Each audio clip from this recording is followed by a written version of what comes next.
Don't forget to subscribe to this YouTube channel. Don't forget to like this video. And don't forget to click the bell next to the subscribe button so you're notified when there's a new upload. Here's the front page of the channel. The bottom arrow is pointing at the subscribe button that's normally red until you click on it, and this one turns white after you subscribe. The top arrow is pointing to the bell. Now, the bell doesn't show up until after you click the subscribe button, and then the bell will show up, and that way you can be notified of new uploads. Our blog is texasrepublic.wordpress.com. Our website is thetexasrepublic.com. Our email address is oneyellowroseenterprises@gmail.com. Our YouTube profile is, this is the link, because YouTube doesn't allow us to have a customized URL until we have over a certain number of subscribers. And follow us on Twitter at Texas Republic for You and at We Are Texians. Check out our other videos and playlists. Republic of Texas RT documentary. Texas and other American states is under a military occupation. The Republic of Texas Forum of 2016. And describe the kind of people who would thrive in independent Texas. And so check them out. Okay, Carrie, unmute yourself. I already did. Oh, okay. Let's see here.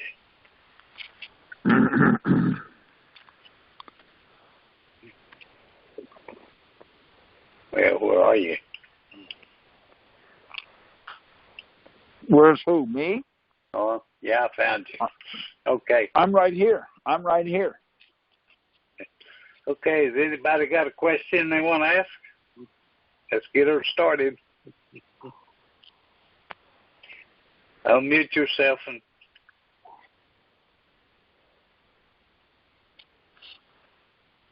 no questions tonight? I'll start with a question. Okay. Hey, Carrie, this is John out here in California. I'm so sorry. I am so sorry.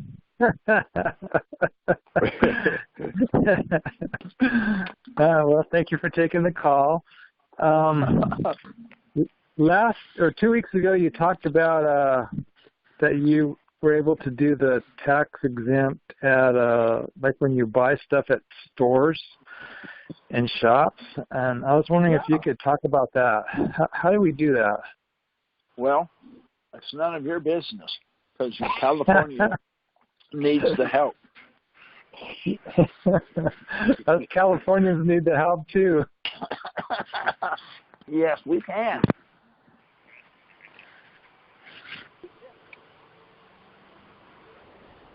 Where'd you go, Carrie? Oh, did we lose him? I dropped my phone. Can't hear you, Carrie. Can you hear me now? No, barely. Just barely.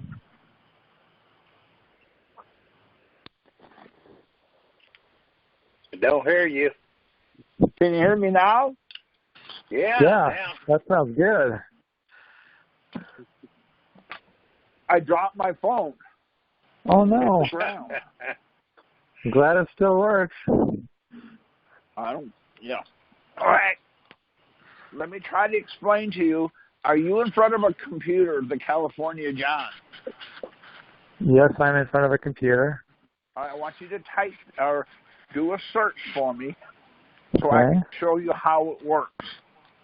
Okay. All right. First of all, type in Title 31. That's Money and Finance, Section 3124. And while he's doing this, we're getting a lot of questions about people don't understand there's two entities that are after you. The IRS, that's federal, and then your state, that's state. You cannot sue the state in federal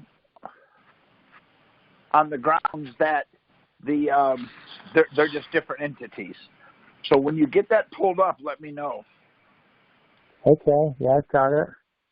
Okay, well, if you don't mind, would you read it?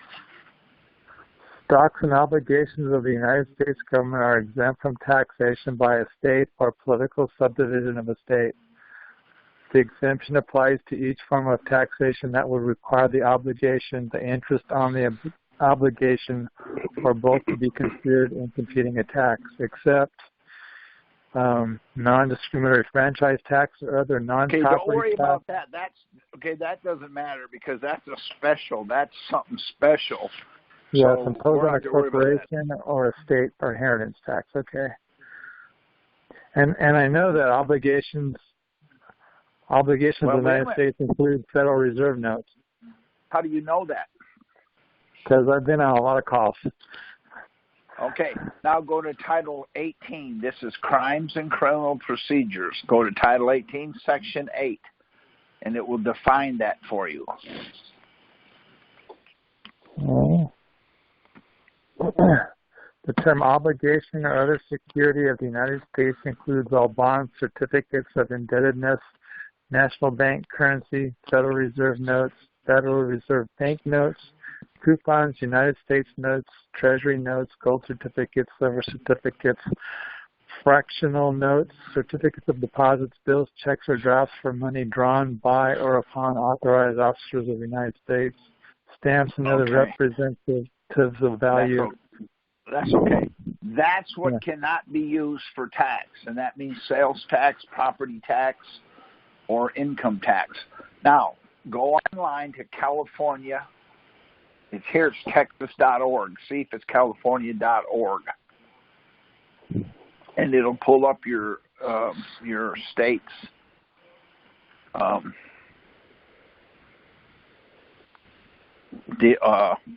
website.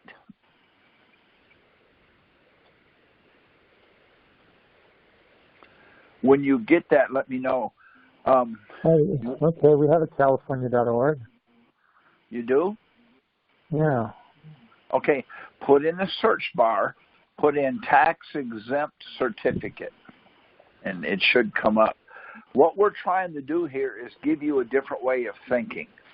I've been in this for a long, long time, and through the years, I've had a whole lot of time that I've been challenged and I've been indicted and everything else. The reason I come out fairly unscathed because I understand what they're doing. Now, the one thing they're doing is they're using a language and they're changing the words. I'm going to prove that to you in just a minute. Now, did anything come up? The search on that site was just a general web search. It wasn't a search on that site, so that's not probably the right site. Right. So get on the right site and then put that in. Okay. Now, anybody that's on here, I would like to ask a question, but I just want to make sure you can answer it or will answer it. Now, the question I'm going to ask is, okay, I'm going to make two statements, and I want you to see, if you will, tell us what the differences are. You must file a tax return. You may file a tax return. If you get that in writing, which one of those would you prefer to get? You must file or you may file? I would like to get may. Well, tell me why. Well, it implies that it's optional. See, it applies, and that's how you took it. Black's Law Dictionary says must means may. So may and must mean exactly the same. Therein lies our problem. See, they make statements, we accept it, but they're not using the statement that you think they're using because they've changed the wording. Does that make sense? Yeah. Okay. For an example, I've talked about this before, but you fill out. They want you to fill out a 1040 form. The reason they do, because the word form has a special legal definition. What it does is it's a model or a skeleton to be used in a court of law or in a judicial proceeding. It's written in a certain way and says certain things so that's all they need to take you to court. They don't need a notice. That is the notice. They don't need to tell you it's already there. And see, so what happens is because of their language that they've changed it to, it becomes a problem. The other problem that we have is if you're a doctor or a dentist, I guess they're both doctors, you want to go hunting or fishing, you want to be a licensed electrician or licensed plumber, all those licenses come from the state. So if a plumber comes to my house and when he leaves, I flush the toilet, it runs in the kitchen, I can go to the state and complain, and the plumber will be disciplined by the state. The problem is, does anybody know where an attorney is licensed? They're not. They have a bar card. Okay, so you're telling me you're telling me that the bar card is not a license. Is that what I hear you say? That's my understanding. It's an authorization to practice law. Again, I'm not okay, see? That's your understanding. Before I finish that out, I'm gonna ask you this. Okay, are you a married man or not? I am married, yes. Okay, now that you said that, we don't care. Don't feel embarrassed by any of the next questions. Are you married to a male or a female? I could care less because I'm going to answer your question anyway. So are you married to a male or a female? I'm married to a human woman. See? No, that's not what I asked you. But you see how you changed the whole dynamic of the question? And see, I know, but if I said married to a female, it could be a cow. That's exactly the point that I'm making. So when you say my understanding is may is a voluntary and must is mandatory, that is incorrect. They're both mandatory, but we don't know that. So we're agreeing to stuff without knowing the difference, see? My brother used to say, the IRS don't know if their ass is punched or bored. See? So what you do is you're getting into an argument with them over something that you don't have a clue what they're saying or doing. See? To your understanding, does a federal employee have to file a 1040 form? That's what I understand. Say that one more time. I missed it. Yes, a federal employee would have to file a tax return. Okay. See what you said? A tax return. Okay. How? That's not what I asked you. I asked you a 1040 form. You said a tax return. So now we got two different questions here. What is a tax return? Well, it could be a 1040, a 1041, a 1040. There's different 1040s. Here's the problem. A 1040 is an income tax. So you pay tax on income. Wouldn't you say that would be pretty accurate? I believe so. Okay. What is income? Can you tell everybody here tonight? Can you tell us what income is? So income is a gift to the government. Or no, income. Well, there really isn't a difference. You see the problem? Said if federal employees have to file, what are they going to file it on? Eggs? Groceries? I don't know. See the problem? Okay, so the question is, and this is what I do on every time I talk to them, is there a reason you won't file a 1040 form? Well, I do file a 1040 form. I file one every year. The problem is they haven't told me what it was or how to file it. See, if you're going to let me make the decision, I file it every year. I file it in my file 13. The problem is, above my file 13, I have a shredder. So when I get it in the mail, I shred it. There, I just filed it. Because they don't tell me what filing is, how to file it, where to file it to, who to file it from, and what income is. Now, let me show you the differences. You have gross income, net income, income, taxable income, untaxable income. You have what do they call that? Where you investment income. Now, see the problem you're having. So there's six kinds of income right there. which one of those do you pay tax on?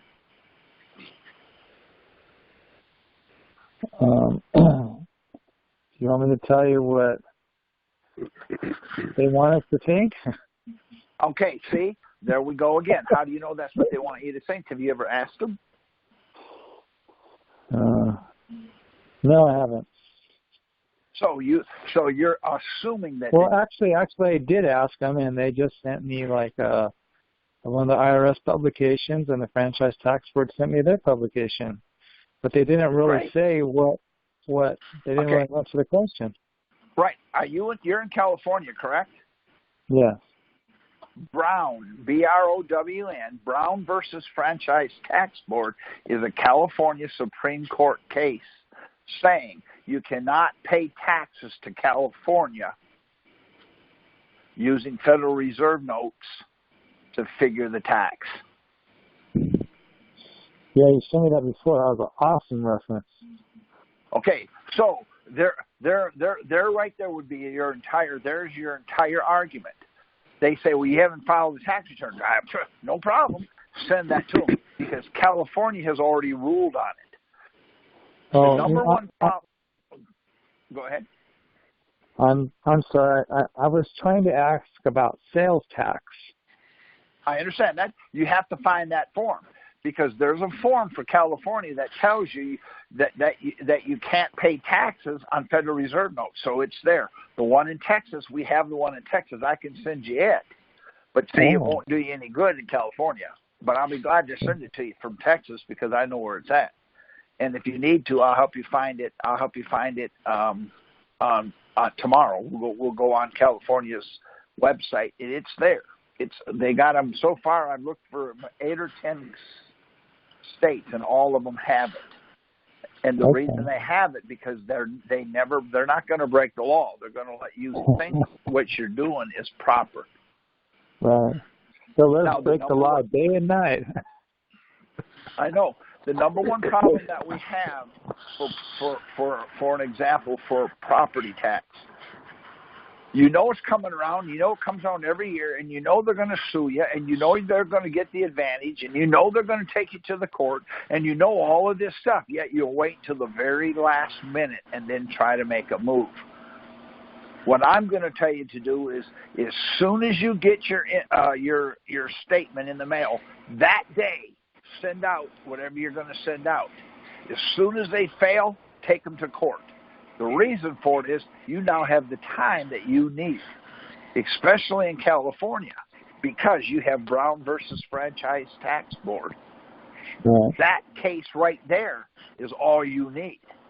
So you would ask your Franchise Tax Board, hey, am I supposed to file taxes? Yep. How do you know? See, how do they go against it? So what you would do is you would sue the taxing authority under Brown versus Franchise Tax Board. Go online, and the case is there. I gave it to you, shepherdized, I believe, but the case is there. Write the case just like they wrote theirs, and take the taxing authority to court because it's already been ruled upon. Does that make sense to you? Oh, yes, absolutely. Now, that would be a federal court case, right? No, it wouldn't. It would be a state court because, see, the state of California is asking you to pay property tax. Or pay, see, so you can't go to the feds because the feds they can't intervene in a state issue. But Brown versus Franchise Tax Board is a California Supreme Court case. So Brown took California to the Supreme Court in California, and the Supreme Court in California said you cannot use Federal Reserve notes in order for you to charge any tax. It's right on there, and it's obvious. The reason I know about it is we sued the state of Texas, the county of Dallas, and if you read that case, the Dallas County case is in that case.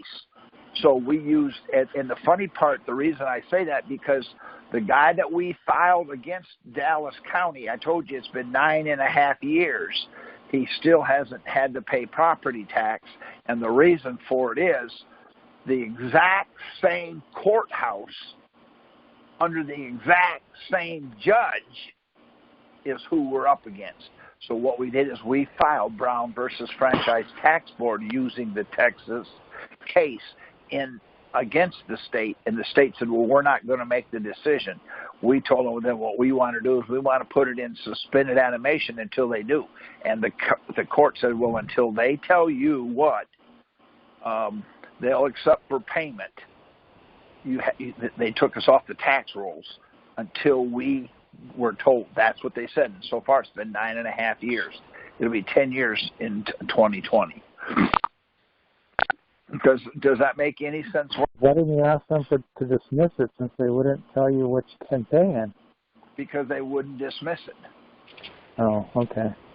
See, they got an order that they have to tell us. Well, I'm just telling you, okay, here about 4 or 5 months ago, we put in a motion for a fair trial. The judge denied it.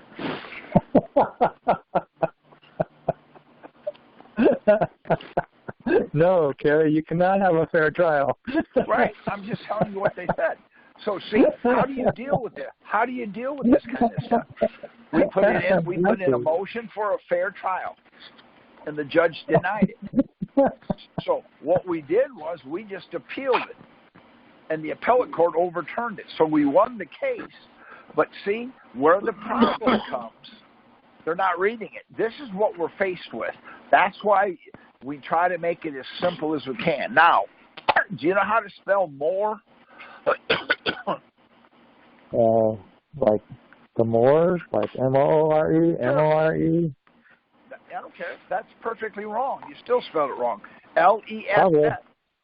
L-E-S-S. Less is more. Because if you can write a 500-page brief, they're not going to read it. If you can write a 5-page brief, they'll do it. See, you're going to get farther, you're going to get more by writing less. So that's the way I do this stuff. I try my best to make it as simple as we can, because it's simple enough that when it gets there, they don't understand what they're doing, and they give us what we want. Does that make sense? Yeah, you have to have your arguments concise. You don't want to overwhelm them with reams of paper. Exactly. But see, now let me ask you another question. You're in California. Does California, because I don't know, I only know a couple of people from there, and they won't tell me, but does California wear blue jeans? I wear blue jeans. Okay. Now that you said that, tell me what blue jeans are.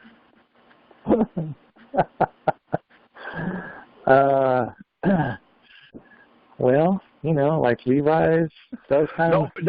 No, sir. That is incorrect. That's denim. That's what we call blue jeans out here. Wait, see? But out there, I wasn't talking to you about out there. See?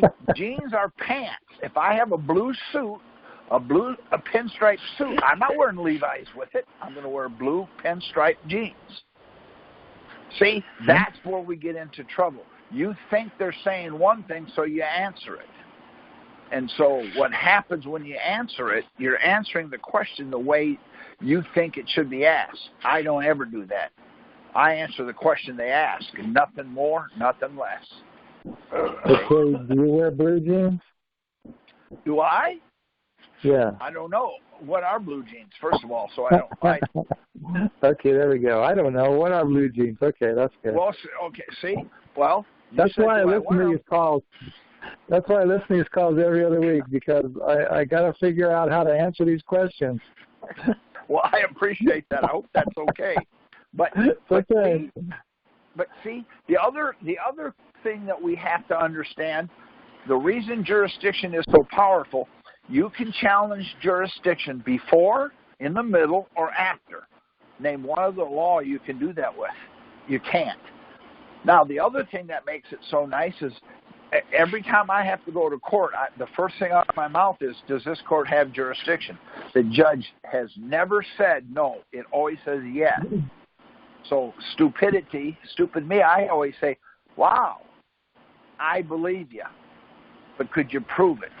What do you think they always say? You know what they told us once? we went to traffic. It was a traffic issue, and the judge said, "Well, this happened in Madera County, and this is the Superior Court of Madera County, and that's why we have jurisdiction." That's perfect. What I would have said is, I don't care where it happened. Does this court have jurisdiction on this issue? He's going to say yes, and I'm going to say prove it. I don't care what else. I don't care. Okay, good, then prove it. You have it. I believe you. Prove it. As soon as he says no, I say I object, and I sit down. If you don't object, you cannot. You have nothing to appeal. So then what I do my appeal different than anybody else I've ever seen. But I do my appeal, and I'm probably 97 or 98% on the appellate process. I file my appeal, and I go home. I don't care what they say at that point. And I appeal it on one issue. I challenge jurisdiction. Here's the Supreme Court case. Says they have to prove it. They didn't prove it.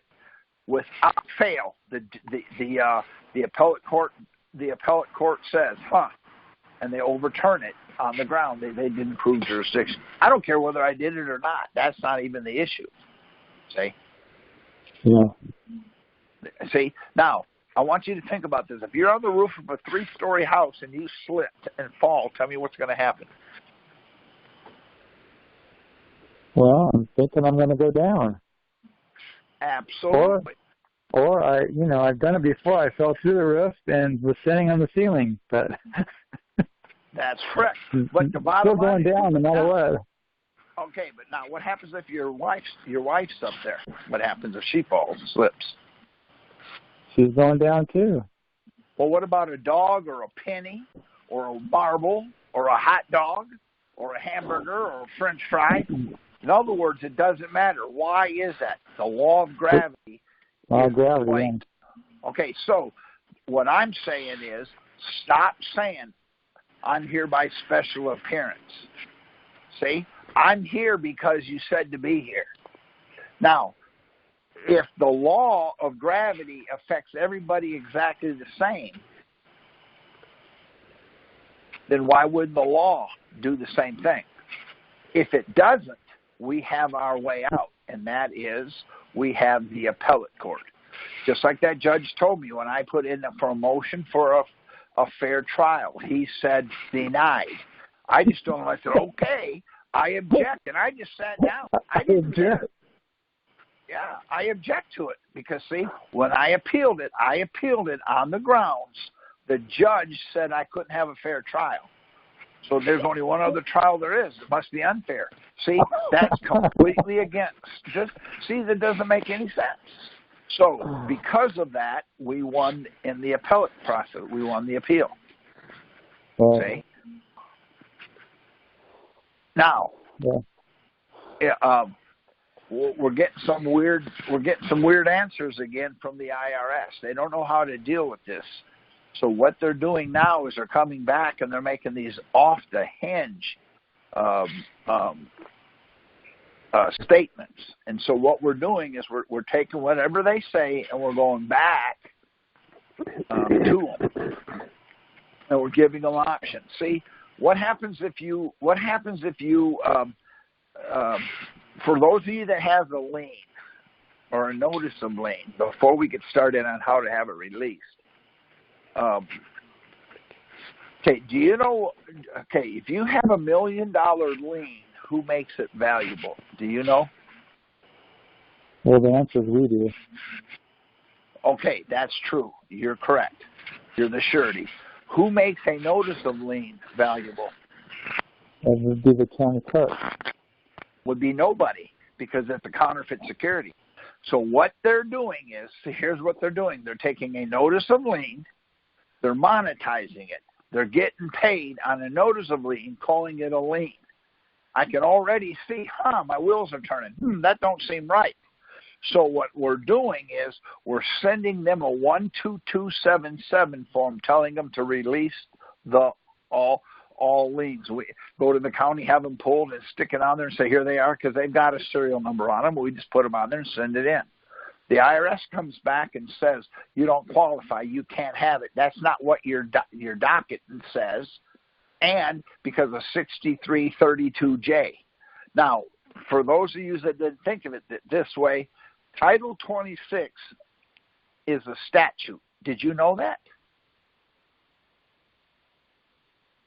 I suppose, why wouldn't it be a statute? That's exactly right. So in order for you to tell me what it says, what do you have to be? With a lawyer? Absolutely. That's the law. I can't practice law without a license. I guess a judge could tell you. So when we send in our 12277 forms, we're telling them to release the notice of liens. They come back and say that we don't qualify because. Then they tell us. Now, we go back after that IRS agent because they're going to tell you who it is. What we're doing is we're going back after them and saying, I believe you, but you have 10 days now to give me your bar card or release the lien. If you don't, then you would consider this as your notice to sue. Then we sue the IRS on the grounds they're practicing law without a license, and here's my proof. See, what we're doing is we're the elephant is the IRS, and we're eating it one bite at a time. So when you go to court, see, what you have to do is you have to file it. Don't play with it. You have them. You have them in a weakened position. They made a legal determination, so we're going after the agent that made the legal determination. Because of their arrogance, they don't show up in court. Now, for those of you that have Social Security, and if you have your tax court order, okay, I'm going to ask a question if somebody would mind answering it. The tax court order that you have, who tells you the IRS doesn't have jurisdiction? Who tells you that? Yeah, that's the IRS commissioner. That's right. It's not the court. So the IRS is telling you they don't have it. So what we're doing is that's going with the 12277. See, now they come back and say, well, that's not what it does. So what we're doing is we're filing a lawsuit against them in the court, the federal court, telling them they're practicing law. Now, if you have a Social Security, we're taking our court order, putting a cover letter, telling them they need to fix it. You're taking my money, give it back. Or in other words, you're taking 30%, 90%, quit taking it. Because the IRS has said that they don't have jurisdiction. Why the Social Security comes back and says, well, we can't do it because we have to do what the IRS says. Now, do you see the problem they have? The IRS commissioner is the IRS. Correct. They're saying they violated my due process. They're saying they don't have jurisdiction. So what we're doing is we're filing a lawsuit against the Social Security. The Social Security puffs their chest, subpoenas the IRS. Guess who doesn't show? That would be the IRS.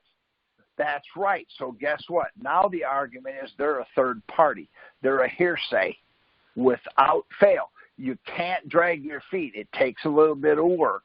But using the court document, when we go to federal district court, the Social Security Department doesn't have the money to pay all this money they've been taking. So we're able to stop it right there. Now, what we're doing is after we get the court order, there's a court you can go to get all of your money back. And the reason you can, if the IRS puts a lien on you or a levy and they don't have jurisdiction, how much of that lien and levy is legit? None of it. Okay, how about withholding? How much withholding on the W-4 is legit? None.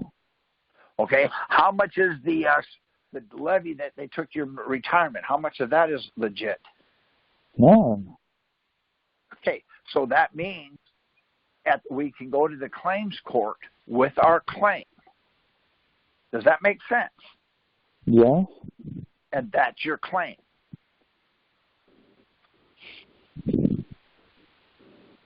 That makes sense. Well, So what is this claims court? what is it? Well, it's a court where you play basketball. Well, I mean, I know what the Superior Court is, and the Supreme Court, and Small Claims Court. Okay, but what is small? Wait a minute. What is small claims court? small claims in California, we can sue for up to $10,000, and a lawyer can't be present. Okay, so what do you think big boy claims court is?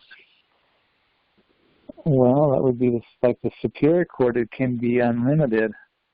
Ain't that I mean, the something? Supreme Court. Ain't that something? And what would you take to the claims court? Think about it. What would you take there?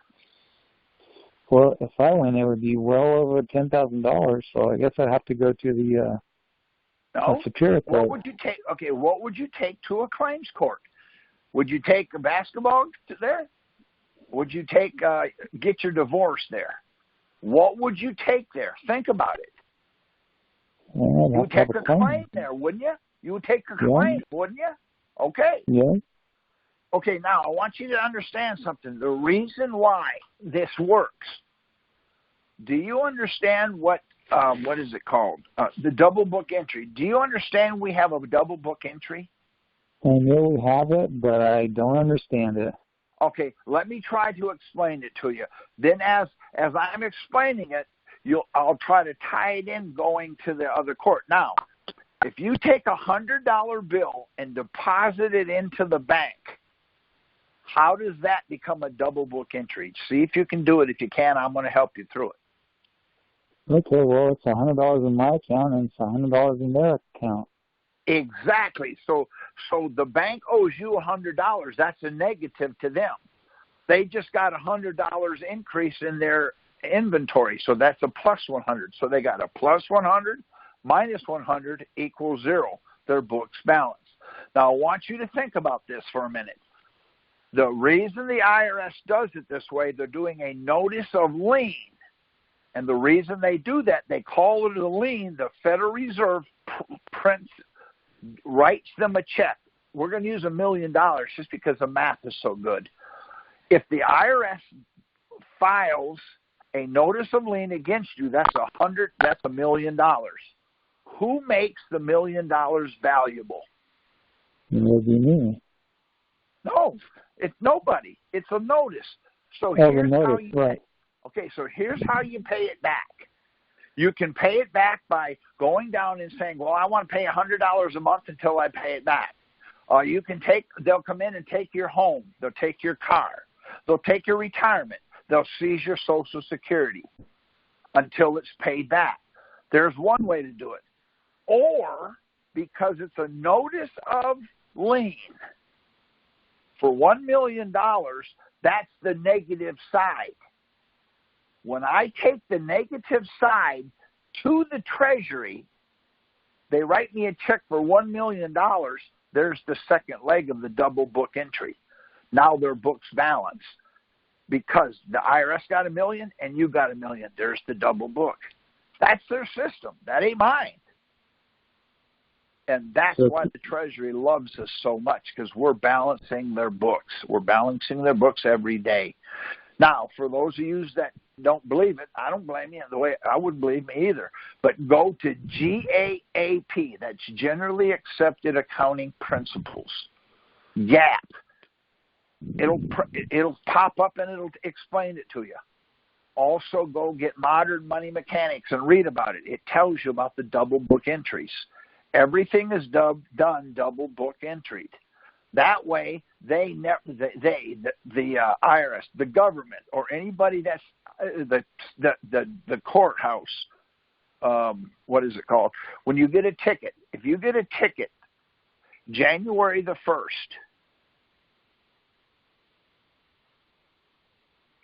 Okay, if you get a ticket January the 1st and you pay it December the 31st, 365 days later, when does a court get paid? 365 days later, yeah. No, sir. January the 1st, because as soon as you sign that ticket, that's why you have to sign the ticket. That becomes a deposit. So that you signed it, that's the plus. When they deposit it into their account, that's the minus. So that they're already paid on it. So what the judge has to do is the judge has to get you to pay it so the Federal Reserve gets their money back. But the county gets their money right then. The state gets it right then. And the judges are now there to make you pay it so that the Federal Reserve gets their money back. Because this is not real money. It's fake money. See? So how do we get the Treasury to help us out? Well, I just told you. They're going to make a move. All right. The 1040 form, think about this a minute. The 1040 form, I'm going to ask you this question. Have you ever filled one out in your entire life or know anybody that has had an overage and the IRS gave you or gave them a refund check? Has that ever happened to you or anybody you know? Yes. No, it hasn't. Okay, well, they gave me my money back, but they didn't give me more than I gave them. No, they did not. Who did the check come from? Who did the check come from? Oh, okay. It came from the Treasury. Oh, okay. So the 1040 is the document you need, because when you fill out the document, that's the document that the Treasury pays on. So we're going to the claims court so we can get a oh my land, I just drew a blank. Judgment? Well, you're going to go in there with your evidence, and they're going to give you a judgment. Oh, a judgment. There you go. You're going to take that judgment. You're going to put it in an envelope, and you're going to mail it to the Treasury. There's your 1040 form.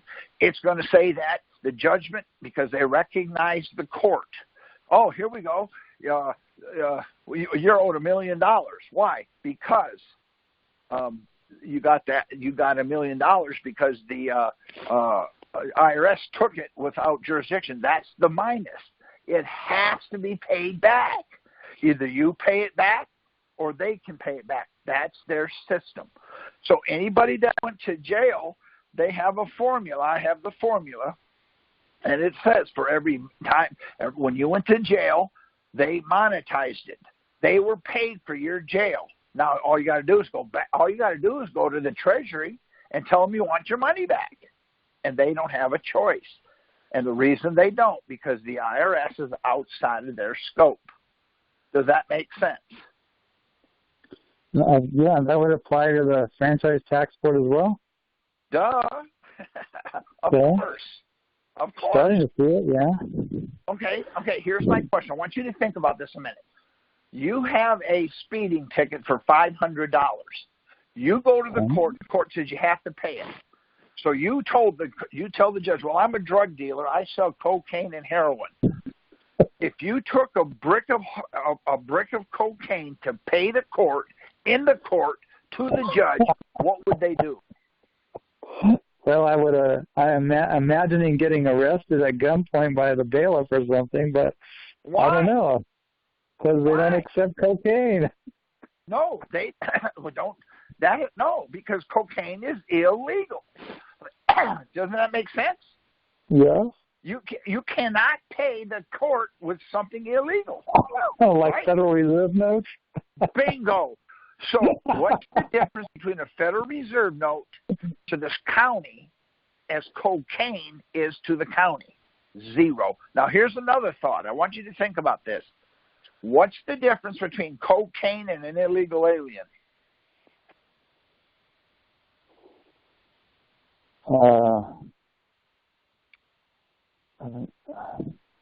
Illegal alien's usually a person, a living person. Okay, illegal. Wait a minute, it's still illegal.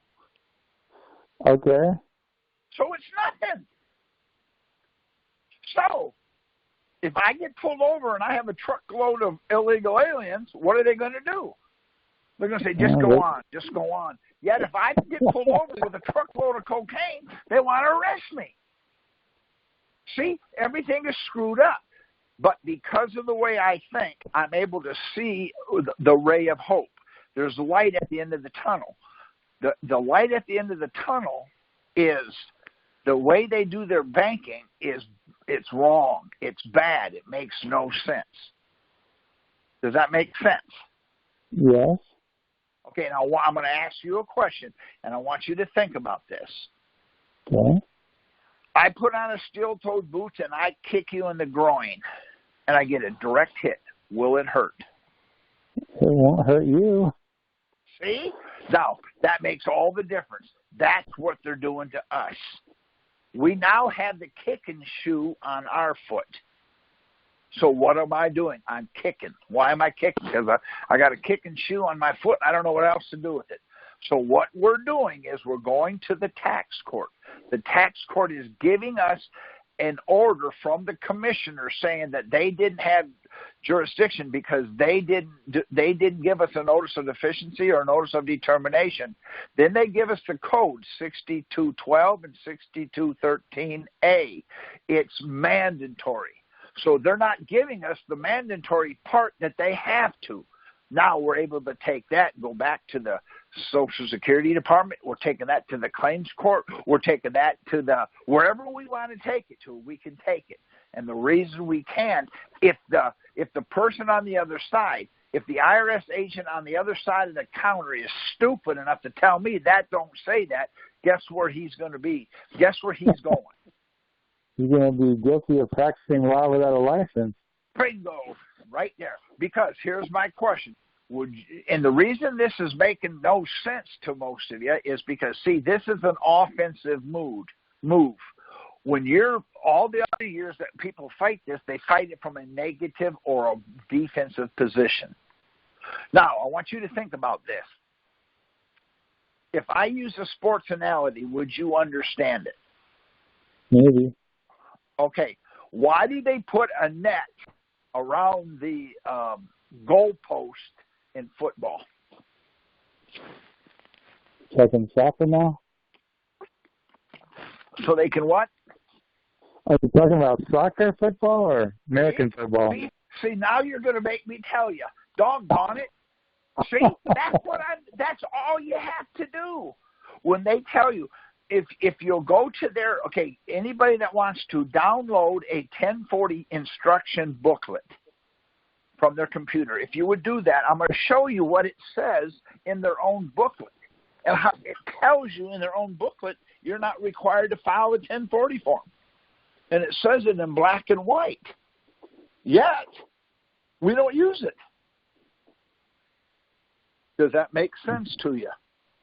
Yeah, let me see if I can get one up here. Okay, we'll get one up.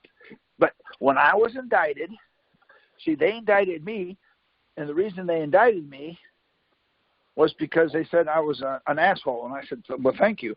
But while I was there, all I did was, I did just what you did to me. They would ask me a question, and I would ask them, I believe you, but I don't understand the question. So I made them define every question. The more you make them define, the farther away from the law they get, and the better it looks for you. Does that make sense?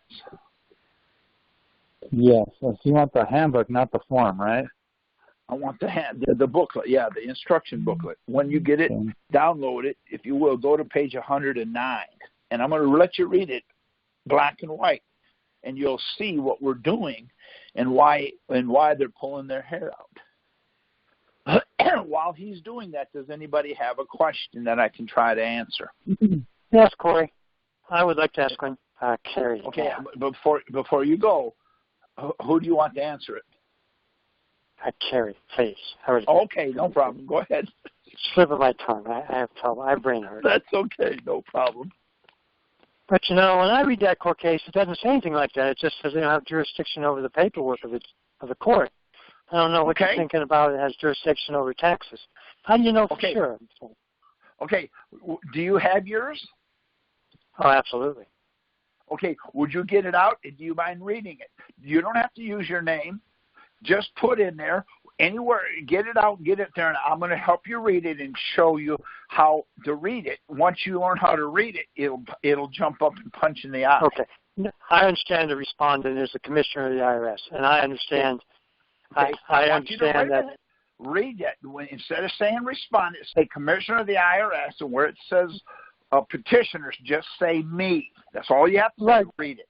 But Read it. They're saying they're having it dismissed because of... Please read it. Just read it. Okay, I'll be happy to.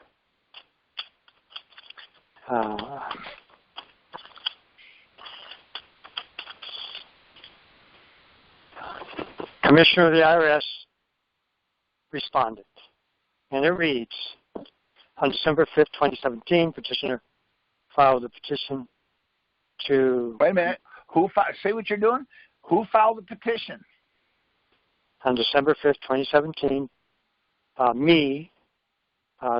Tom, filed a petition to commence this case, indicating that he seeks review with respect to the notices of deficiency and notices of determination for his 92 through 2017 tax years, period. On March 16th, 2018, respondent filed a motion to the Commissioner of the IRS.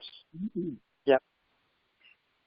The Commissioner of the IRS filed a motion to dismiss for lack of jurisdiction.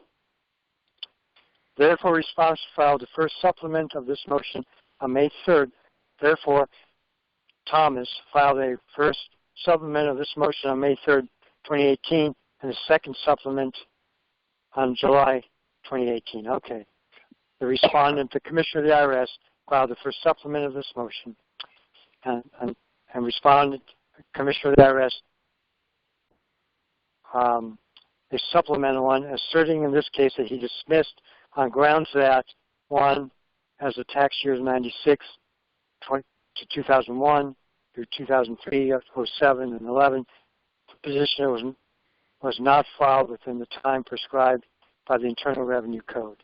Two, as tax years 97, 98, 2000, 04 through 06, 08, 010, 12, and 17, no notice of deficiency of notice of determination was issued. Two, Tom, sufficient to... See? There it is right there. The commissioner never gave you what they had to give you. It also says in there that you were out of time. If you look up that, if you understand, so I want you to think about this. When does you have 90 days to file with the court? When does your 90 days start? The day I get a notice of deficiency. Duh, and it says they didn't give you one. So that right there, see, that right there would be my argument. How did I run out of time when I never got, because they admitted it? See, that's how I would have done it. It doesn't matter. You still got what you need because the IRS never gave you what you needed in order for them to do anything. So a notice of deficiency and a notice of determination, what is another word for that? In other words, you can't use that as a word. What would it be? The same as saying what? Same as saying... assessment. Yeah, so assessment. You never received an assessment, but you owe $25,000, $200,000. How can you owe something when there's no assessment? That is fraud. That is fraud. So now I come up with a new saying. The commissioner, the IRS, this is what I'm using in my claims court.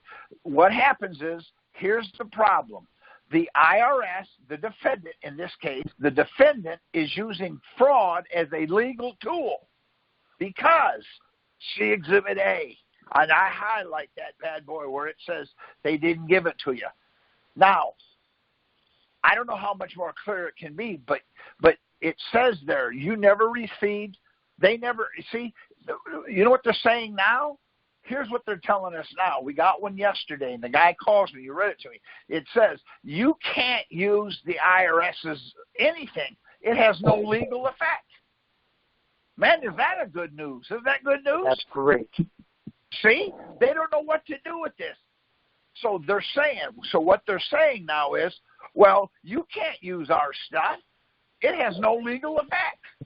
Oh, so it don't have no legal effect, then how are you taking my money? Now I'm going straight. Guess where I'm going? Guess where they're going to be next week? They're going to be in federal district court on the grounds they don't have any legal effect, but they're also mailing it in the mail, threatening. So that now we're suing that agent for mail fraud. It ain't got nothing to do with taxes. So now they're coming up with an answer to my answer that they're using mail fraud on the grounds. They admitted nothing they have has any legal effect, yet they took my money. I'm confused. If it has no legal effect and they do it, then they're knowingly, maliciously using fraud as a legal tool. See? I just had an attorney.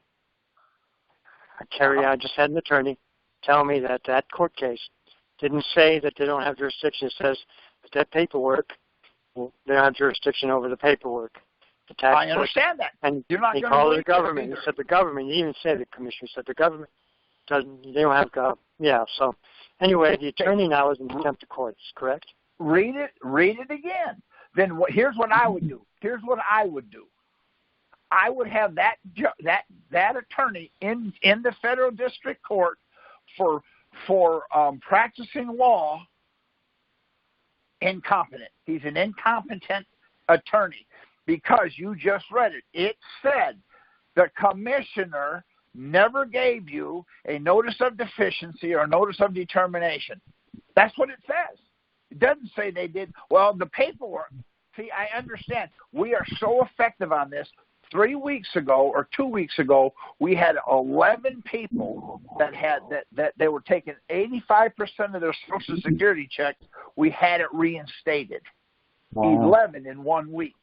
I wonder why they're so pissed. Hey? Well, they've been painting themselves into a corner for far, far too long. Okay, now that they're in the corner, you got a guy like me that doesn't know how to stop. So my question to them is, I don't care what they say. I agree with them. See, we had one the other day say, well, your argument's frivolous. I said, you better believe it's frivolous. Hell yeah, it's frivolous. It's coming from the fraud that you're committing. The only way it can be frivolous is if you're tethered to fraud. Because I'm asking the question that you said right here. See? Here's the other problem, okay? I guess you said your name was Tom. I think I recognize your name. All right. Yeah. Let me ask you a question. We read it, but do you know what income is? Can you tell me what income was before I showed it to you? What was it? Did you think it was? I thought it was wages. I assumed it was wages. Now, here's the problem. If I wage on a horse and the horse loses, was that income? No, it was outcome for sure. Well, no, see what you said? You said wages, okay? I'm going to bet on 3 horses, then it'll be wages. All 3 of my horses lose. So now I put $100 on each horse, so that means I got 3 wages. So I got $300 in wages. That's what you said. That's what I said. Silly me. See? No, it doesn't make sense. See, I was told this. It's a medium of exchange. That's what almost everybody says. It's a medium of exchange. Have you ever heard that as an example of income as a medium of exchange? No, not if I have sweat equity in it. It doesn't. Okay. Has anybody ever heard that? I have heard it. I have you? Yes, I have. Okay, so here's my question. That's okay. So here's my question. If you have a wife, you go out and buy her a hamburger, and then she gives you income that night because now she's the medium of exchange. Well, I want your wife, then I want her to help me with some medium of exchanges. See how ridiculous it becomes? Nobody can be more ridiculous than I am. I am Mr. Ridiculous. And the reason for it is that's how they do it. See?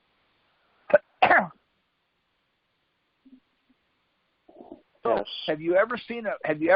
Can you envision in your mind a bag of hammers? Yes, I can. Okay. How big is the bag, and how many hammers are in the bag? Shopping bag with 30 hammers. Okay. I didn't say shopping bag. Yeah. See, I didn't define it. See, the problem is we envision what they're saying. Me, I don't do that. I never envision nothing. See, when they ask me a question, and it can be the most innocent question they can ask. See, my answer is so bizarre and so far away from what they're looking for, they have to stop me and say, "I don't get the answer." Right. How big is the bag, and what kind of hammer is it? See, now there you go. See, now, see, and it's endless. To tell you what I did is I have a glossary page, and if anybody wants the glossary page, if you email Ed will be glad to send it to you. But what it does is it takes the translation and puts the translation back in your pocket. It's going to define the words that they're going to use in the lawsuit. Now, let me just tell you what I'm doing here. I get a bill in the mail, and I write from the county. I don't remember what it was for. So I wrote back and told them, how do I pay it? I used my form that I made. They never answered it. So the attorney writes me and says, well, I'm here. I've been hired to collect this bad debt that you owe the county. I said, oh, cool. So I gave them my form that I made up because they're working for the county. See, the county cannot take Federal Reserve notes for payment. So when I asked them that, the attorney wrote back and says, that's the stupidest thing I've ever seen. I'm not going to answer that. So I filed a complaint to the Texas bar. Next month they sent it to me again, sent the same thing. I filed a complaint at the Texas bar. I have now filed 6 complaints at the Texas bar. Now I'm bringing the state's attorney general in it, asking the state's attorney general, we got a problem. The bar won't do anything about it. I've got a problem because they won't do anything about it. So, in other words, if they come over to my house, I have to give them my TV set. I got to give them my car. I got to give them the tires off my truck because they're not telling me yet. Every time I file a complaint with the bar, they've contacted me every single time. I get a letter and it says, we talked to the attorney, and the attorney said, you're the problem, so we're not going to go any farther. But you see, guess what? I'm taking one bite at a time, because when I file my lawsuit against that attorney group in the Texas,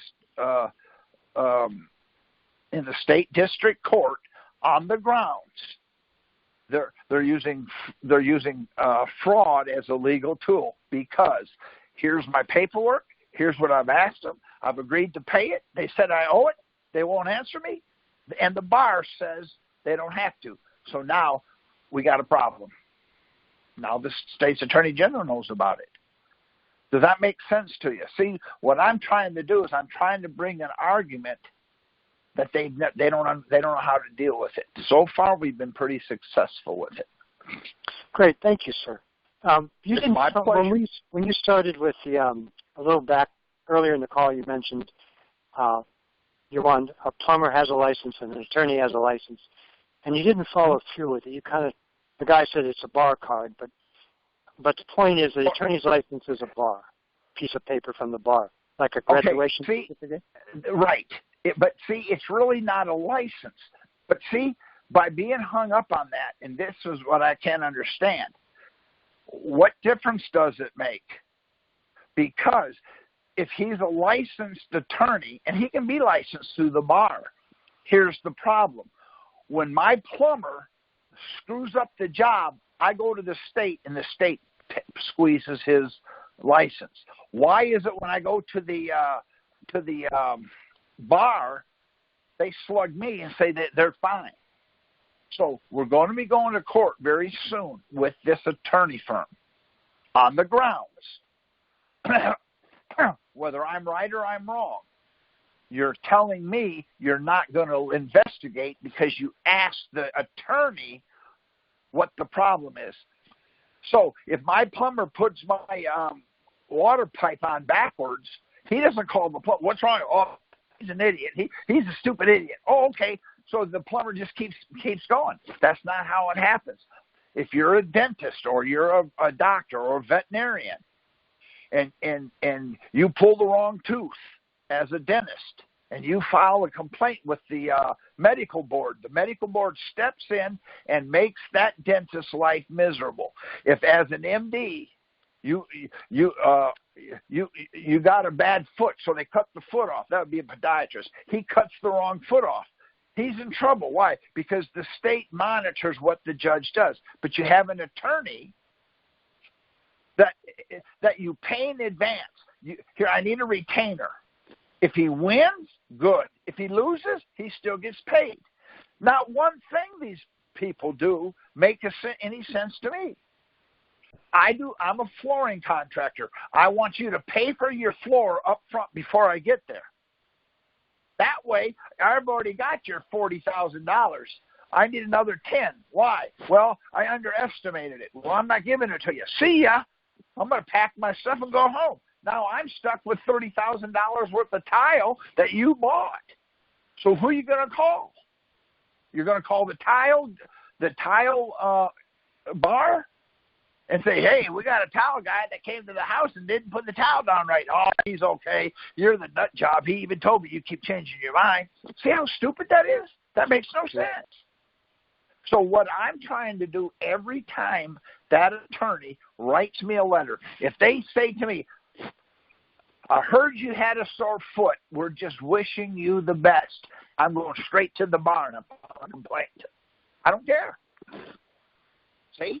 So all these attorneys, there is a federal bar and there's a state bar. So what I do is when I send this to the IRS and they are done at a bar, I file a complaint at the bar. That the federal attorney, if it is an attorney, here's his bar number, he's incompetent. I probably spend $50 or $60 a month just in stamps mailing complaints to the bar. Wow. Well, how are we going to? Okay, I want you to do me a favor. Okay, tomorrow when it's daylight, go out in the yard and pick up a dog turd by the clean end. Why are you laughing? Okay. Well, a turd's a turd. See? Doesn't matter what. How are we ever going to fix this problem if nobody does anything? Yeah. Me, I do stuff that's off the hinge. I understand that. See, I've got places here in local county that they won't even let me in. When I get a ticket and show up, they won't even let me in because they say it's a fiasco. Oh, good. See? But it's not for that. What I'm trying to do is get you guys to think different. If they don't have jurisdiction, they can't see the case. Now, Gary, you're going to have the guy read from the 1040 instructions? Yes, I'm glad you said that. Who's got the 1040 instructions? Who's got it? Thank you, Gary. Bye. What? I said thank you. Bye. I appreciate it. Oh, okay, I've got those instructions up. Okay, are you on page 1? Go to page 109, and I want to show you what they're telling us. And thank you for telling me that. Okay. I'm on 109, yeah. Okay, it's got 3 columns, the left, the middle, and the right. On the left column, take your eyes from the top and start coming down until you see 6001. It's all cursive, or it's all letters until you get to that first number. Do you see that number? Yes, it says our legal right to ask for information is... Stop right there. Stop right there. Hold on. So the IRS has a legal right. Now, start over, if you will, and read that, just that sentence. Our legal right to ask for information is Internal Revenue Code sections 6001, 6011, and 6012A and their regulations. Stop right there for just a second. So if that's where they get their authority, how come nobody's read it? Go online, download 6001, 6011, and 6012A and their regulations. That's the authority the IRS gets. Now finish reading it. They say you must file a return or statement with us for any tax you are liable for. Stop right there. So it says you must file a return or statement. Now, does anybody know what a return is? Nope. I do. I swallowed a dime the other day, and buddy, it hurt like the dicks, but it came out and I returned. It was returned to me. Oh, cool. See? So what I'm telling you is it doesn't say 1040. It says a return. Correct. Okay, it's a return. How come why did we file a 1040 when it doesn't say file a 1040? It says file a return. Now, or statement. So, when I was indicted, the judge asked me, is there a reason you won't file a 1040? Well, sure. It tells me here to file a return or statement. And he said, huh? I said, yeah, I file a statement every year. He just said, what? I said, yes, sir, eat shit and die. I'm good for next year. He said, what? I said, yes, sir, your wife, she's ugly too. Now I'm good for the following year. Now, what are they going to say? It says file a return or statement. So if they get their authority from there, there's a reason it's worded that way. If you read those three sections, it says you have to file a return or statement. Then it goes into tells you who they have authority on. You're not going to believe what it reads. It completely, I wet myself when I read it. Tells you who they have the authority on. Oh, let me give you what I'm doing. I'm not telling anybody to do it. I don't give legal advice. I printed out all three of those sections, and I went in and got the, file and it says section 601 and their regulations. And then I printed out the regulations. I went through it and I highlighted it. And in there, I followed it. Then it says, well, this is according to so. I went there and I printed that one out. Then this one goes to there. And I know exactly who they're talking about because it's simple, straightforward, and everything else. So what I'm doing is when I do my 12277 and they come back and they say, well, you can't do that because you don't qualify, because I go back and say, I agree with you, but here's the problem. Where did you get your authority to tell me that? One, I want to see your bar card, and two, here's 6001, 6011, and 6012A. Your authority cannot tell me that. Either you release the lien or I'm taking you to court for one, violating practicing law without a license, and two, violating your own authority that you admitted to. When I did that, that's when the IRS agent came back and said, you can't use our stuff. It has no legal effect. So that's even better. No, I'm just telling you. See, I never stop. I don't know how to stop. See, I'm on offense. But the IRS agent put a letter together saying that he's asking us to do it because he has the authority. You can't use what we say. It has no legal effect. Now I want you to, do you understand how desperate they are for them to say something that stupid? It's just unfathomable. Well, you see, so that's what I'm trying to tell you. See, this is not about paying taxes, whether you should or shouldn't, your fair share or not, whether you're a good American or not. I don't care about any of that. You can call me bad everything. But the problem they're having is they're telling me, now I want you to ask you this question. You said your name was Tom. Okay, I have a blue ink pen and I sign my name and it's blue ink. The court says it's black and the IRS says it's red. What color is it?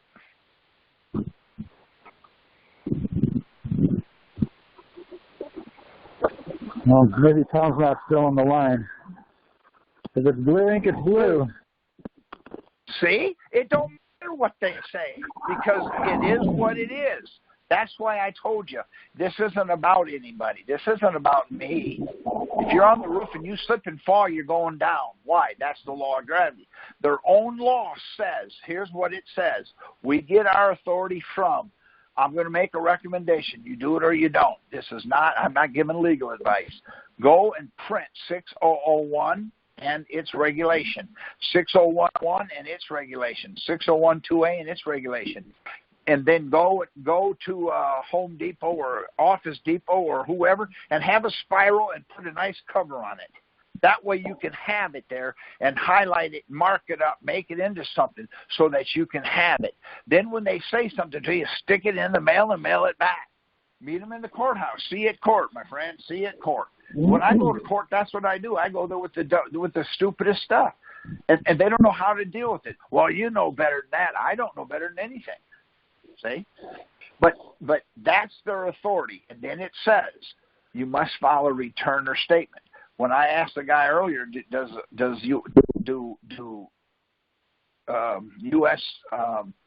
Workers or do government workers have to file a 1040? The problem is, I don't know. It says they have to file a return. See the problem? Yeah, what's the return? Well, I don't know. So I drank a glass of water this morning, and I returned it to the toilet about an hour later. So do they want that? I don't know. Pee in a bag, zip it up, put their name on it, mail it to them. Here's my return. That's statement and return. See? But it says right there. I'm not telling anybody what to do. If you don't mind, Tom, I want to make a statement. Would you repeat it for me?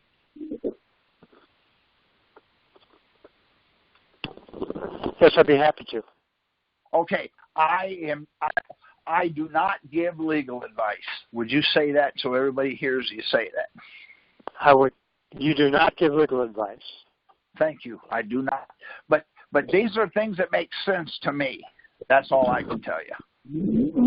Now, does anybody have any more questions so we can move forward here a little bit?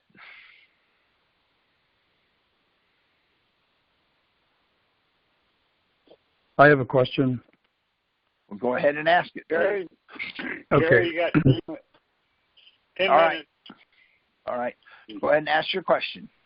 Okay. When you were talking about the people are rejecting your 12277, giving you advice, you mentioned a law regarding not having a law license. Could you please repeat that? Okay. When you do a 12277 form, it tells you where to send it. What I would do is I would go to the county and pull your notices of liens, find out where they're at, and mail it to there, and put the serial numbers on there. That's okay. Sorry, Carrie, that wasn't my question. My question was... I'm going to finish it for you. Okay, sorry. So what I'm doing is I'm doing a 12277 and I'm mailing it in. Then on the other side, so far 100% of the time, the biggest problem we're having is I live in Texas and I get something from Ogden, or I get it from Florida, or I get it from Fairbanks. It's like chasing your tail. When we send in the 12277, an agent on the other end actually signs the dumb thing and puts down that you don't qualify because of 6332J. Here's what it says. Then they tell you what it says. Then they'll say, besides not only that, your court order didn't say that. It doesn't say that the IRS can't collect taxes. It says you didn't have jurisdiction, go to the court. Now, what they're doing is now I have an agent. I don't just have a piece of paper. I now have an agent's address because it comes from an address, and I have an agent's name, and he signs the document. So then what I do is I say, okay, Billy Bob from Memphis, Tennessee, here's what you stated. I highlight it, and I put it in my letter. By the way, since you said that, I believe you. But you just now, because Title 26 is a statute, you made a legal determination. Send me your bar card. I give you 10 working days. If you do not give me your bar card, you admit to the following: practicing law without a license. Is there a statute regarding that? Well, I would have to look at it, but the bar has it all hooked up. Go online and type it in there, practicing law without a license. It'll pop up. I've seen it before. Okay. I don't have it. I don't know what it is off the top of my head. But I if thought you somebody knows it. I thought you mentioned one. I was just trying to get you to tell me what it was. I mentioned no. But Title 26 is a statute. Anytime an IRS agent tells you what it says, they're telling you what the law says. They can't do that. That's just the way I think. See, I come back at them at something stupid. But, see, if they tell me that it doesn't say that, then that's what I do. That's what I go after. Yeah, I think I like your strategy, and I thought that was very solid. And I had a question again about the jurisdiction one, where you said when you go into court, you ask them to prove that they have jurisdiction, and when they just keep moving on, you object, and then you just go sit down. And then you take it to the appeals court, and you cite a court case. And I was wondering if you could tell us what that court case is. Okay, Ed has those. I could, but Ed has a whole bunch of them. And if you'll email Ed, he'll send it to you. And see what now? How I do my appeal, I do it different than most. I do a notice of appeal. It's 3 lines. And I have it made out when I go there. I already know what my case number is, so I make it out before I get there. When I walk out, I give it to the lady at the intake, the court, whatever, the clerk, whatever. I give it to them on the way out, and I leave. And then I get mine stamped, so I have proof I did it. Now they will send it to the appellate court. Here's what the problem I've had in the past. I would find out we have a case going here in the DFW area. We appealed it. It went to the 13th Court of Appeals in New Orleans. Yet, on their sheet, I know it's not on the sheet. So we did a notice of appeal, and New Orleans got in contact with it. After we do an appeal, we get a package in the mail, and it gives us a calendar. It gives us the fee, gives us the docket number, gives us the judge, and it gives us when our timesheet. It's got 4 or 5 things on it. It tells you when your appeal is ready, how long they have to answer it, gives you the whole thing. Then it tells you how much it is. We go to that website, fill out a pauper's form, and then I mail it in. So what I do is, the reason I appeal is I challenge jurisdiction. They said they didn't have to show it. Here's a Supreme Court case that says they do. That's all I tell them. I'm down there because I was speeding, run over 3 kids. I ran over a dog. I got out and beat up the cop. I don't care. It makes no difference. Because all I say is I challenge jurisdiction. They didn't give it to me. When they overturn it, they don't overturn one piece of it. They overturn everything.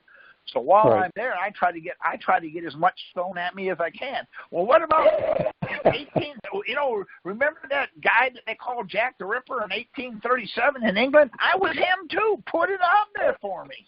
See, because now when I get it overturned, I got my next 3 tickets overturned. Why? Because I'm putting everything on there. It doesn't matter. It doesn't matter. That's how I do it. I do a notice of appeal. Then they send it in. When the appellate court gets it back to me, I open it up. It's usually a yellow envelope, and it says in there, calendar. You have 15 days from this date to get in your witness.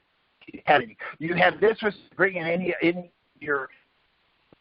Then on this day you have to have your brief done or your appeal done, and then it tells you everything you got to do. So I just lay it out on the desk, and then I send it in. They take care of everything. See, now it's out of their control. If they do not send it in, I've got a stamp that says I did. Then when I go to the court, I take the court to court. Now the problem is they have stepped in the way, and they have actually, see, they're not. I don't know what they're doing, but see, I throw the book at them. I can't. See, every time I go to court, somebody's defending. I'm always on offense. Does that make sense?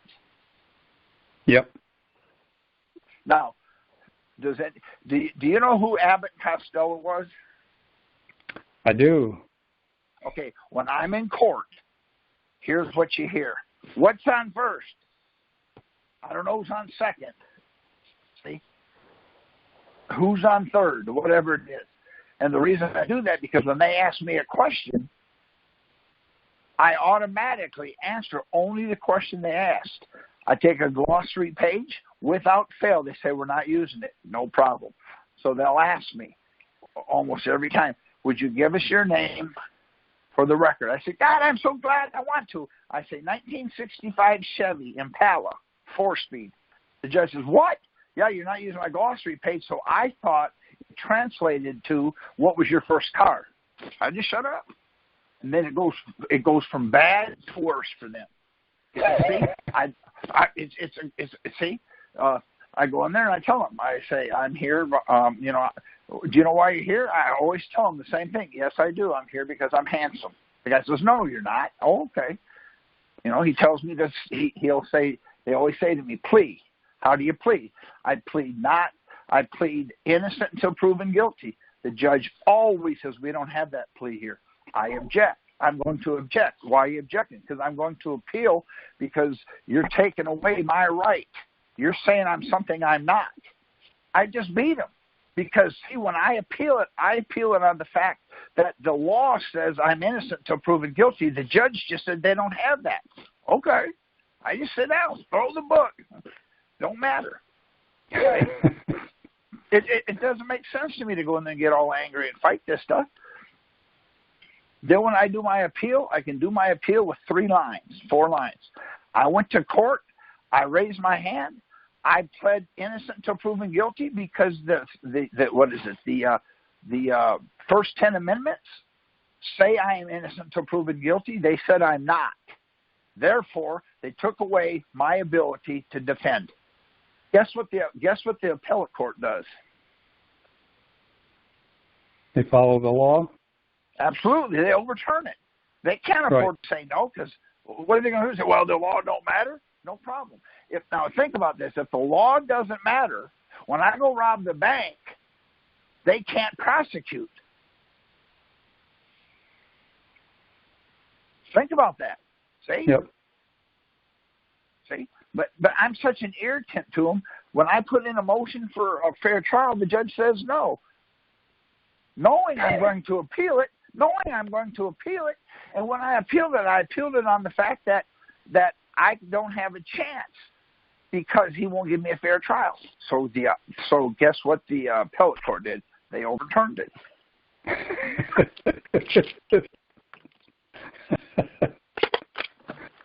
That's great. Hey, Gary, I had one other question for you. One of the prior calls, you had mentioned that 20 USC goes, the tax portion of it goes up to 7,000, and above that the ATF. 26. Yes, 26.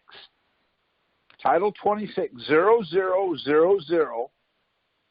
through 6999. That's Title 26. 7,000 to the 9,800 to the end is all Title 27. So if anybody got indicted, they got indicted for willful failure to file at 7203. That's 7,000. Guess what? That's ATF. Okay. If you got indicted for something else, it's 7213. Doesn't matter. It's 7,000. So that automatically, see, that's why they don't have jurisdiction. See, if you understand what we're doing, we never received a notice of deficiency because they can't give you one. Why? Because taxes are voluntary. They can't tell you to do it. Let me ask you another question. When you go to the government, government printing office, it shows 26 USC 7000. It doesn't say Title 27 though. That's right. But if you go to the CFR, the Code of Federal Regulations, and put in CFR 1.7000, it'll say ATF. What was that again? CFR? The CFR, that's the Code of Federal Regulations. They usually start with a 1 point. So it'll be 1.7000. Then it'll say 27. It tells you 27. Okay, but thanks for that. But you got to understand how to do it. And see the CFR, the Code of Federal Regulations. Go to a half price book for $7 that way. Get you a CFR. Then it's right there. When I wrote my book, I went and got one. I have one so that way you can open it and open it to Title 26. It's going to be 1.26-7.